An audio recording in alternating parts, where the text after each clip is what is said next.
move on from one issue to another. Now, the Sultan of Selangor recently said that he agreed with the government's decision to develop Kampung Baru. However, though, he also said that Malay interests in the area should be protected in line with the commercialization in the area. Now, this topic has raised many debates, especially among the inhabitants of Kampung Baru. So one filmmaker has taken the opportunity to explore them in a new documentary called Kampung Baru Alaf Baru. And he joins us on the show to tell us about it. Please welcome Zan Azlee, producer, director, and all-round superhero right here on our set. Thank you very much for Welcome, Zan. Yeah, very nice to meet you guys. Oh, goodness, you... It's like he's never met us before. Exactly. He does it with such panache, isn't it? Anyway, tell us about this documentary. What has made the crux of this film? Well, we all know where Kampung Baru is. Yes. It's in the middle of the city. You know what really interested me and wanting to make this documentary is the fact that I'm not a kampung boy. Okay, I grew up in big cities, in towns, because I followed my parents moving around and all that. And I've never really lived in a kampung. My father's from a kampung, right? And like during Hari Raya, we would go back to his kampung. My brothers and I, we don't really want to go back because it's hot. There's mosquitoes. You know, stinky sometimes. The smell of the tai ayam and all that kind of thing, you know. But you know, now that we've grown up and all that, we know kampung is a nice place. Right. You know? So Kampung Baru interested me because it's a kampung, yet it's in the city. You know, and that's why I wanted to make the film. And well, what are some of the issues that's still outstanding that makes it such a controversial issue? You see, when I made this film, I had no intention of trying to incite controversy or anything like that. I just wanted to see how people in Kampung Baru live their lives. I wanted to just observe. You know, I didn't want to judge. I didn't want to make any evaluation or anything like that. I just wanted to observe. And when I went there, I chose ordinary people to interview, to talk to, and all that. But of course, they are living there. You know, and certain issues that are hot, I guess, they would want to talk about. You know, and one of the issues, like you said in the intro just now, is the fact that people want to develop Kampung Baru. Right? Kampung Baru has been around for a long time, many generations. One of the characters that I interviewed, Puan Norisa, her grandmother was born in Kampung Baru. Her mother was born in Kampung Baru. She was born in Kampung Baru. When she got married, her husband wanted to take her out of Kampung Baru. She said, no. You can marry a second wife to bring with you, but I'm going to stay in my mother's house in Kampung Baru. Wow. Right? Okay. So they really feel attached to their home. Tanah Pusaka, Tanah Melayu. I mean, there was land that was awarded to them, of course, back even during independence, yeah? So, the thing is, a kampung smack in the middle of city life. So far, from those you've interviewed, how have they been affected by, you know, has the kampung life been around affected? them?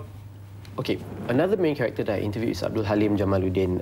He actually manages nasi lemak antarabangsa. It's his mother-in-law's place. Personal hero. Yeah, there you go. He's got chains now, wow. So he was telling me, he said that for many years now, actually maybe a couple of generations, 1 or 2 generations ago, people who have been living and grown up, who grew up in Kampung Baru, they already do not see themselves as kampung boys. They see themselves as Kialites. Right. You know, we're city folks. You know, it's just that we live in wooden houses and there are chickens running around our house. But at the back, it's the big KL, you know, the Twin Towers, you know, and all these skyscrapers and all that. Astro and everything. Yeah, And a Mercedes parked in my garage. Yeah, you know, that's right. And they don't feel like they're living in a kampung anymore. And he says that he can see from when he was growing up until now, there's no more kampung spirit. It used to be, people used to know each other. You go to the mosque, you go to the surau, people will know you by your first name. You know, oh, ni anak siapa? Oh, anak Jamal, you know, that kind of thing. So it's not just a debate over whether you know, over commercial development. It's also become a debate over values and traditions that are being lost in the area. Is it? Yes, very much. And the people that I talk to, they also say like there's no social problems, social issues with the kids. You know, they don't get jobs. They just hang around. I think it's normal for residential areas in urban cities like this. You know, yeah. So it's like Kampung Baru is kind of like fighting for its survival, not in the sense that people want to take the land and build condos, you know, but it's also the spirit of the people there, you know, and I think it also represents the conflict that is being faced by the rest of the country. If you want to you know, extrapolate it, you know, yeah, it's a culture, it's beliefs. And here's the thing, of course, Kampung boys, of course, don't look at themselves as Kampung anymore. They're K-lites, but still being unemployed, still having that Kampung mentality of tapa lepak alu. How about crime in the area? Has that affected crime as well? Crime is, yeah, people that I talk to. Everything that I show in the documentary is not based on research data or facts or anything. It's just talking to the people there. Right? It's just talking to the people there. So it may be 100% accurate, or it may not be 100% accurate, but it's people who live there. So they tell me, yes, crime is a problem. There are thefts, you know, people steal motorbikes, people steal cars, drugs is a problem, gangsterism is a problem. Puan Norisa, who I spoke to, she tells me that, you know, all around, when she was raising her kids, it was always a challenge, you know, to make sure that her kids don't get mixed up with the wrong crowd, you know, and she says you really have to pay attention to your kids, to your family when you're growing up there. And it was different when she was growing up. When she was growing up, you know, she could go out and go to anybody's home and still have dinner there. You know, so yeah, of course, you know, it's a problem. We actually have a clip from the documentary to show you, so if we could cue that up right now. All right, there's some of the visuals that, of course, you can expect when you watch the documentary Kampung Baru Alaf Baru right here on ntv7, your feel-good channel. Can you tell us a little bit about what's happening over here? Okay, this is interesting because this is another character that I interviewed for the documentary. His name is Liu Seng Tat. He's actually a filmmaker and an artist. He's from a Kampung Baru too, but not Kampung Baru in KL. He's from Jinjiang. Kampung Baru for the Chinese. Right? So nice. Yeah, and he did this art project called Angkat Rumah. Angkat Rumah, where he built a traditional Malay house and he got like members of the public to gotong royong to lift it and move it to KL Pack. For performances, for Malay performances and all that. So the reason why I interviewed him is because I wanted to get his take on Malay tradition, you know, and also being from Kampung Baru, but not Kampung Baru, you know, Jinjiang Kampung Baru.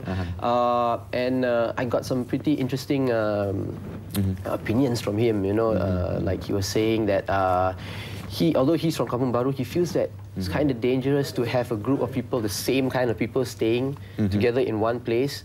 It kind of does not help with racial harmony or something like that. Well, of course, they become extra polite. They segregate themselves. Yeah, segregation. I mean, Kampung Baru came out from that, you know, segregation. Exactly, exactly. So, of course, in the pretext of trying to protect their lifestyle, they're effectively actually insulating themselves from the rest of the city. Yeah. It's such a shame, really, because... So, what did you get out of all of this? You know, when you finished it, when you finished putting the piece together and you sat back and you watched it, what came to your mind? What conclusions did you draw from this? Well, I see when I finished making this this documentary, I think what I got from it is that